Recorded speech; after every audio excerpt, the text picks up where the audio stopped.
Welcome to another episode of The Worthy Physician. I'm your host, Dr. Sapna Shah-Haque, reigniting your humanity and passion for medicine. With each episode, we bring you inspiring stories, actionable insight, and expert advice.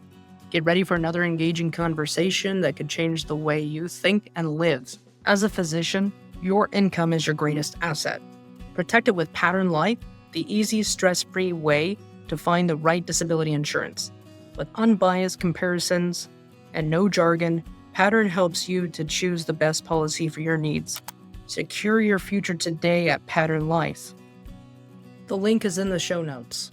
Let's dive in. Welcome to another episode of The Worthy Physician. I am your host, Dr. Sapna Shah-Haque, and I am happy to present my co-host. I'm Dr. Maha Mohamad. Reigniting your humanity. Why bring on a co-host? Because she's awesome, and this definitely gives a different perspective. Because Maha, you've been in practice post-fellowship for how many years now? That's my second year. Okay, so we're going to be looking at this from two different lenses. I've been practicing post-residency for 12 years now. I'm really excited to be here. This is a platform where women with expertise like yourself, lots of life and medicine experience, will be sharing their stories and their experience for showing how medicine and life would be intertwined, sometimes in a very complex way. It is complex, isn't it? Different seasons in life, we're going to show up differently, but then we also have different things that become priorities, not just our professions. And then at times there are different professional goals than what we initially came into medicine with. But you had a great idea for a series. And tell us and the listeners about this series. I've been always brainstorming about how the phrase "I was born ready"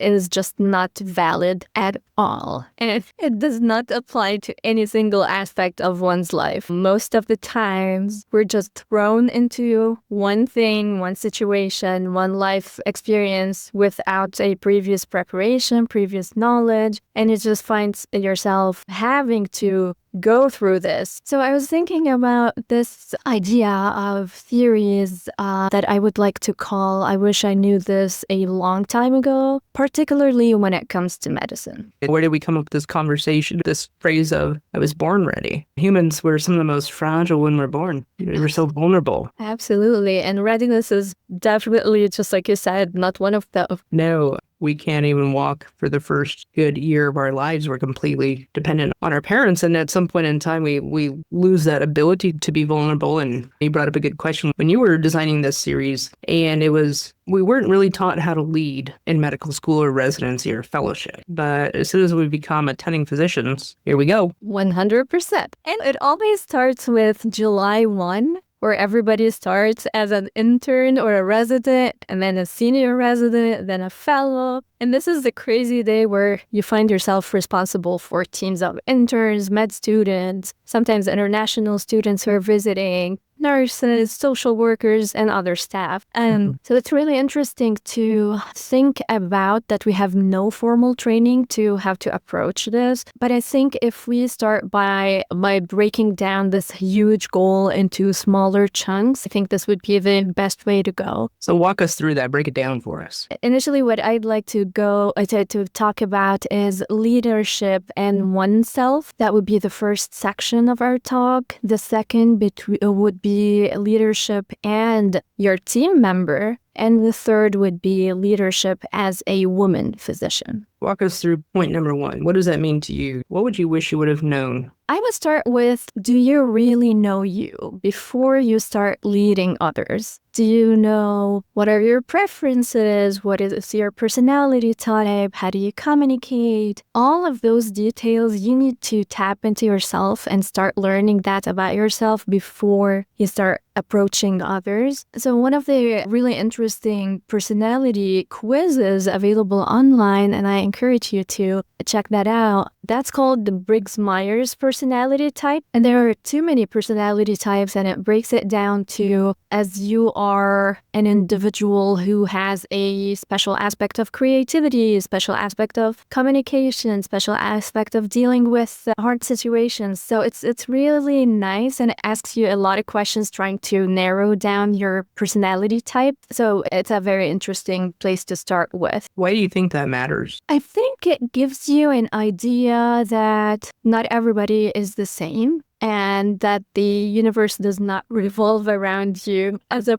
What do you mean? Just because I have my MD or my master's or PhD beyond that it doesn't revolve around me? That's in one aspect, and I think just by the human nature, everyone would be very clingy to their own idea, to their own thought, and they want to fiercely fight for it. But there are other opinions and other people, and everybody has a right to voice their concerns, say what they need to say, and we can always come to an amicable shared decision, basically. So you're supposed to approach patients. It's a good way to probably approach teammates, isn't it? Absolutely. Not, I'm the chief resident or I'm the chief fellow, so you're going to do as I say. 100%. Yeah, that unipolarity, I don't think it leads anywhere good. But medicine has this culture where you do as you're told and you shut up. Did you see some of that changing in your training? I think it's style dependent. In training, you'll have so many attendings that you would work with. And this is where you start building your personality and style. I want to be like this role model. I really didn't like this aspect of that attending, so I just don't want to mirror that. It's harder to generalize, but I was in contact with really amazing attendings who just value you as a human being before even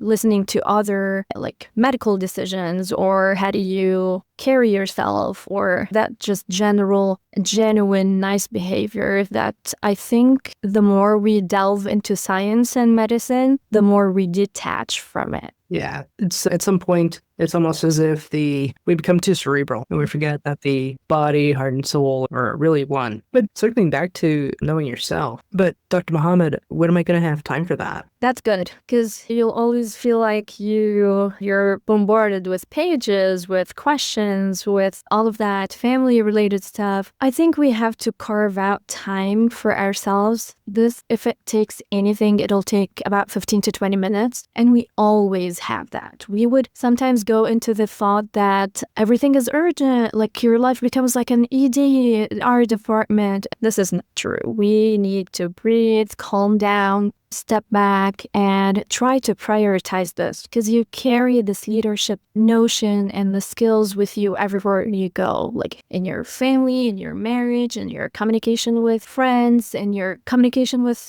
at the grocery shop. It's everywhere. So it's not only applicable to your work environment. So know yourself, know your values, and even your personality type, because that can show you your potential strengths and weaknesses. Absolutely. Does it give us anything about communication style? It does. And I think it's not only we can't just depend on one resource to develop this communication style.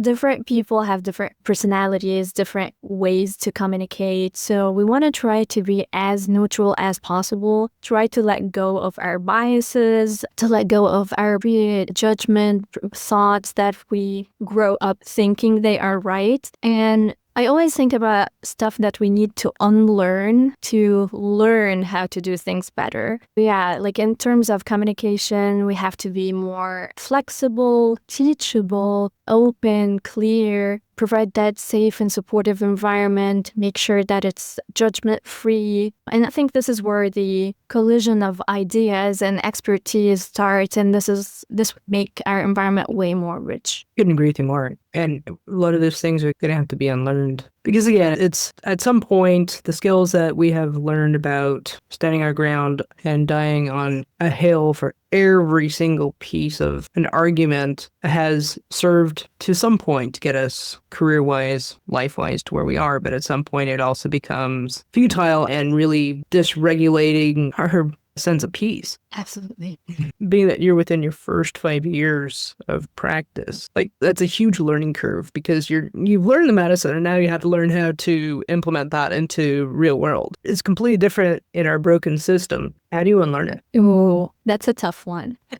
I think the more we get exposed and the more we approach situations with a clearer mind and just think about it as approaching a situation with a blank page. Just try to collect information, be as objective as possible. Honestly, it's very hard to unlearn, but the more you experience this, the more you learn how to unlearn. How did you develop that mindset? I think when I first traveled, because it's interesting, living in Lebanon, it's a great place to live. I just love that country. Everything about it is just amazing, to start with food, but other stuff as well. However, I noticed that when I traveled that we lacked that cultural diversity, and just living in a space where everybody is homogenous, everybody is the same, speaking the same language, thinking the same way, just make you think in a very traditional or stereotyped way. Once I was out of those borders, I'm like, no, things could be done way differently. Different people react differently, approach things in so many ways, and this all could lead us to success. It doesn't have to be only one way. Just like they say, all roads lead to Rome. It's not just one way that gets you where you want. So learning about others, exploring different cultures, having friends from all around the globe helped me expand this mindset. When you said that, it really hit me. I'm like, yeah, that makes sense. There's so much to learn, I think, just by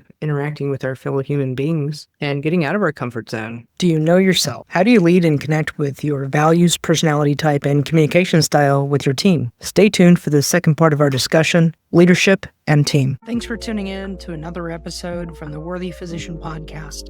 If you enjoyed this episode, be sure to subscribe, leave a review, and share it with someone who'd love it too.